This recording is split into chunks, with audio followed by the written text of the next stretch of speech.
live in one of those upscale subdivisions on the outskirts of Bend, Oregon, where modern rustic homes are separated by strips of ponderosa pine forest. My property borders the Deschutes National Forest. Here, silence isn't peace, it's a warning. I haven't slept more than 3 hours a night for 2 weeks, and it's all because of what the old loggers used to call the Hidebehind. The first time I knew something was wrong was during a late-night barbecue.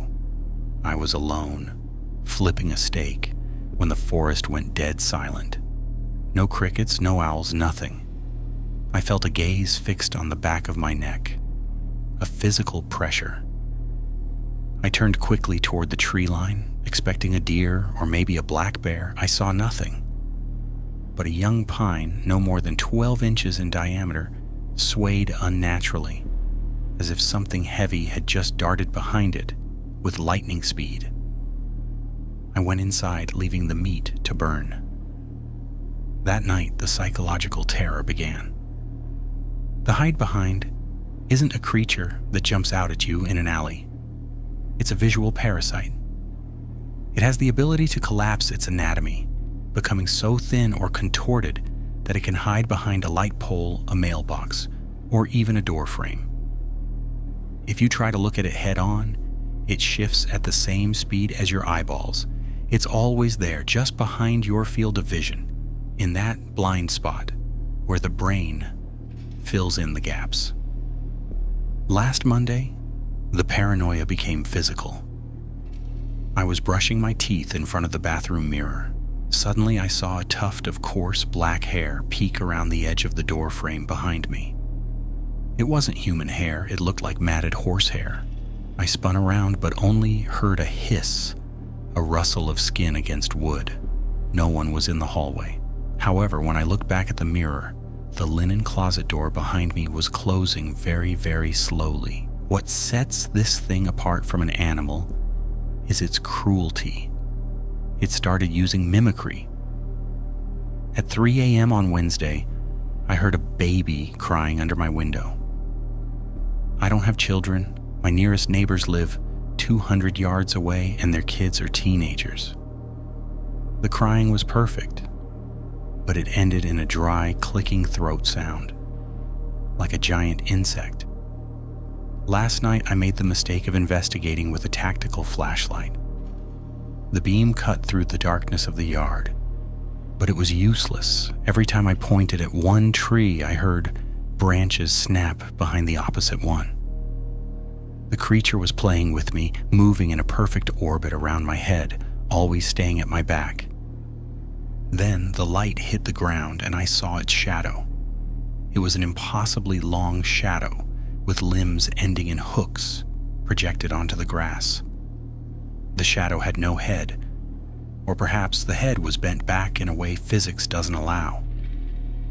Now I'm sitting in the center of my living room, far from any wall or furniture where something can hide.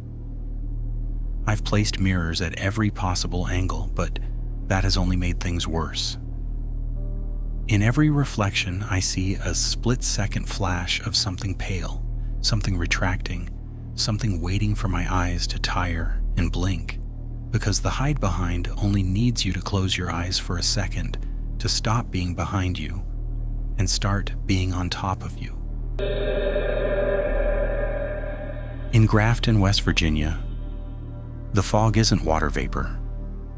It's a curtain that hides nature's mistakes. My grandfather used to say there are things that were born wrong in the deep mines, and that every now and then they come to the surface to breathe our air.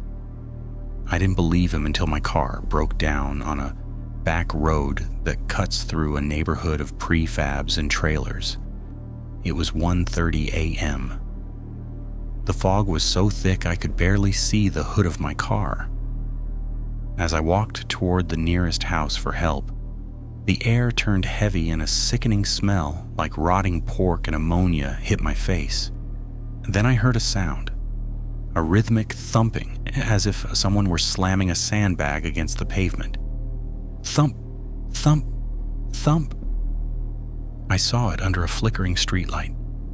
It wasn't a man, it was a mass of pale flesh, the size of an industrial refrigerator with grotesque musculature. It had no head. The torso ended in a dome of smooth, shiny skin. Its arms were short, ending in blunt hands. But its legs were powerful, built to carry immense weight. The creature stopped by a metal dumpster and, with a casual movement, crushed it like a soda can. I hid behind an old oak tree, trying not to vomit from the stench. The Grafton Monster doesn't see like we do. It has no eyes.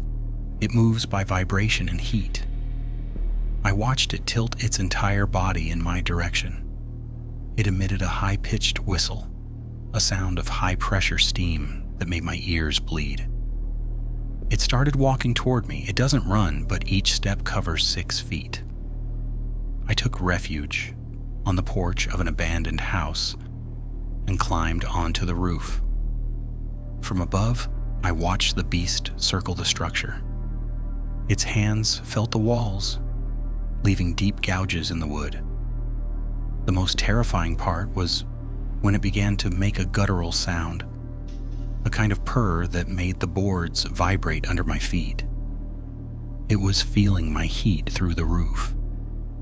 Suddenly, the front door of the house across the street flew open. A neighbor, armed with a shotgun and visibly drunk, came out shouting about damn bears. He didn't have time to fire. The pale mass lunged at him with an agility its size didn't suggest.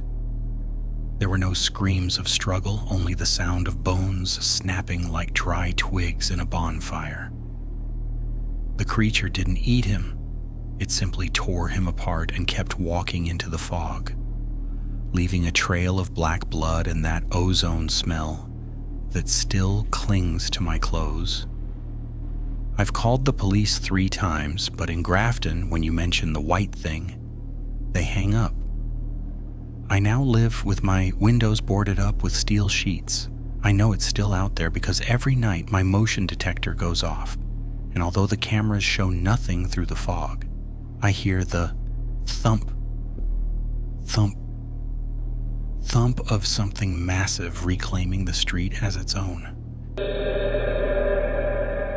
Living in the Pennsylvania suburbs is usually boring, but in my neighborhood, boredom has been replaced by an absolute terror that walks on all 4s.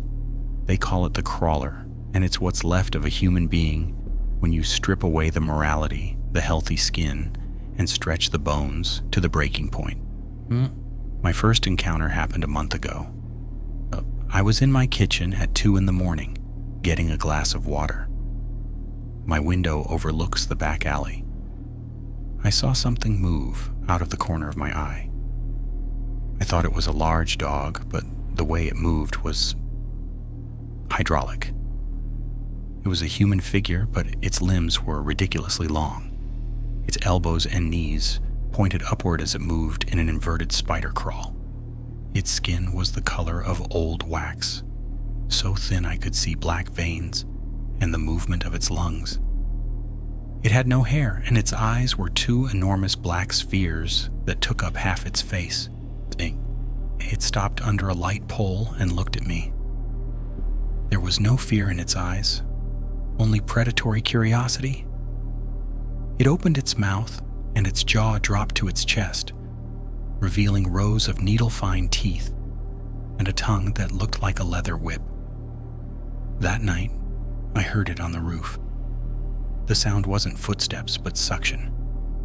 Its long fingers end in pads that allow it to stick to any surface. I heard it sliding down the chimney, scratching the brick with its keratin nails. Scritch, scritch, scritch. It stopped right behind my bedroom vent. I could hear its breathing, a wet hiss, as if its lungs were full of fluid.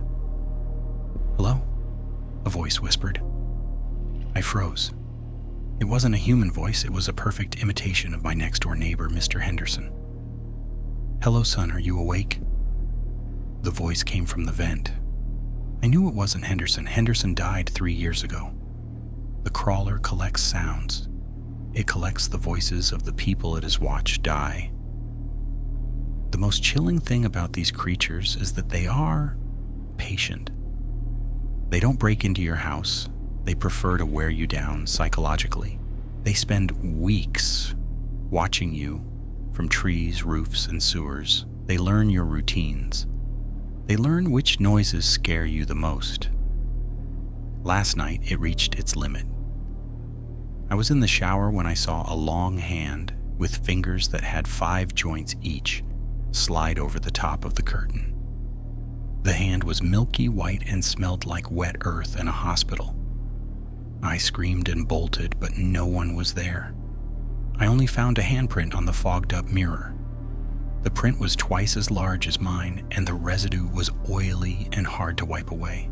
Now I spend my nights with every light in the house on, but that's what they want. They want you to feel safe under the light, so that when they finally cut the power, and they will because they know where the breaker box is, your panic will be so sweet, they can taste it before they start dismantling your joints, one by one, to see how you fit into their collection.